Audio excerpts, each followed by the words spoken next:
Hoje, como prometido, vamos falar sobre pensamento criativo e pensamento crítico. Esta é uma série sobre habilidades para a vida e essas são as duas habilidades que ficaram para serem comentadas no vídeo de hoje.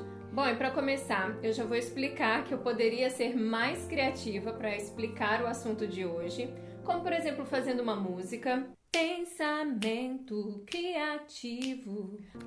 Ou então, usando uma personagem. Olá, hoje iremos falar sobre pensamento criativo.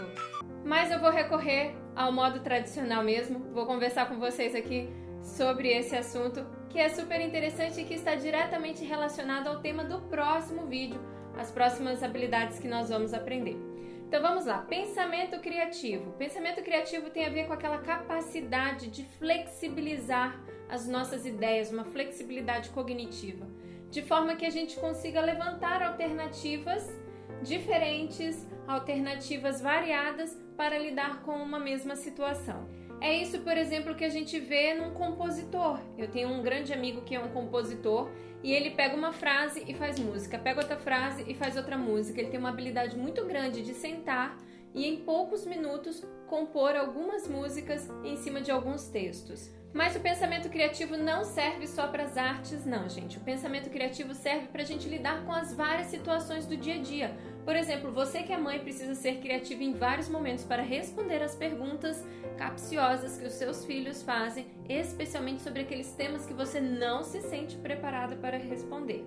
Você que está tendo que sobreviver a esta pandemia porque alterou bastante o seu meio profissional, também está tendo que exercitar o seu pensamento criativo, ou então, se não está conseguindo ter sucesso em exercitá-lo, muito provavelmente está sentindo os impactos negativos disso. Já o pensamento crítico, que também é uma habilidade muito importante, não é aquela habilidade de ficar criticando você mesmo, não, ou criticando as outras pessoas, ok? Já vamos deixar claro aqui, porque se você é o tipo de pessoa que gosta de apontar o dedo, criticar os outros ou vive criticando a si mesmo, não significa que você tem essa habilidade, porque não é dessa habilidade que nós estamos falando. É claro que para fazer essas críticas que você faz, criticar o outro e criticar a si mesmo, você acaba usando, sim, os mecanismos utilizados nessa habilidade de pensamento crítico, mas o que nós queremos falar aqui é sobre um outro tipo de pensamento crítico. O pensamento crítico que diz respeito às capacidades de analisar, classificar, comparar as coisas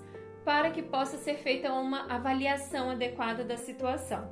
E aí, aquele pensamento crítico de criticar as outras pessoas ou de criticar a você mesmo pode ser, na verdade, uma demonstração de que você está com um problema nesta habilidade de pensamento crítico, porque muitas vezes, e você seja honesto nesse momento, quando você critica o outro ou quando você critica a si, você está fazendo essas críticas com base numa análise ruim, com uma comparação injusta ou com uma avaliação equivocada da situação. Isso porque muitas vezes essas críticas habituais são realizadas com base em distorções cognitivas. E nós já vamos comentar um pouquinho mais sobre elas. Desenvolver então o pensamento criativo e o pensamento crítico é muito importante para que possamos resolver problemas e tomar decisões e com isso possamos viver com mais qualidade de vida, viver melhor, com mais bem-estar também. Muitos dos pacientes que chegam até os nossos consultórios, eles têm dificuldades nessas duas habilidades. É muito fácil identificar que eles estejam com dificuldade de levantar alternativas e de analisar corretamente a situação e, portanto, tenham chegado a desenvolver alguma dificuldade emocional ou estejam envolvidos em algum problema com o qual não estão sabendo lidar. E aí entram também as tais distorções cognitivas que eu comentei agora há pouco e que eu já comentei várias vezes aqui. Você pode olhar outros vídeos que você vai poder entender melhor do que se trata. Algumas das distorções cognitivas que são formas distorcidas de entendermos a realidade e que estão diretamente relacionadas a essas duas habilidades, pensamento criativo e pensamento crítico, são, por exemplo, o pensamento tudo ou nada, em que a pessoa parte de uma situação extrema para outra. Ou esse namoro dá certo, ou eu não dou certo com ninguém. Perceba, nessa visualização, nessa percepção da realidade, eu só consigo enxergar duas alternativas. Ou permanecer com esse namorado e isso funcionar, ou eu não funcionar num relacionamento com ninguém. Quando, na verdade, existem muitas opções entre essas duas alternativas únicas que o paciente consegue enxergar. Outro exemplo de distorção cognitiva relacionado à dificuldade com essas habilidades. Personalização. quando eu atribuo a mim uma culpa excessiva ou desproporcional ou até mesmo a outras pessoas. Quando, por exemplo, você entende que o seu relacionamento que não está indo bem ou que terminou teve problemas única e exclusivamente por causa de você, por causa dos seus defeitos, por causa das suas falhas, por causa das suas dificuldades, e não compreende o todo que estava envolvido naquela relação, inclusive questões relacionadas ao outro. Ou faz o inverso, coloca tudo nas costas do outro, entende o outro como sendo a personalização do problema e desta maneira não consegue avaliar corretamente tudo que estava envolvido naquela situação para que o relacionamento tenha chegado ao término.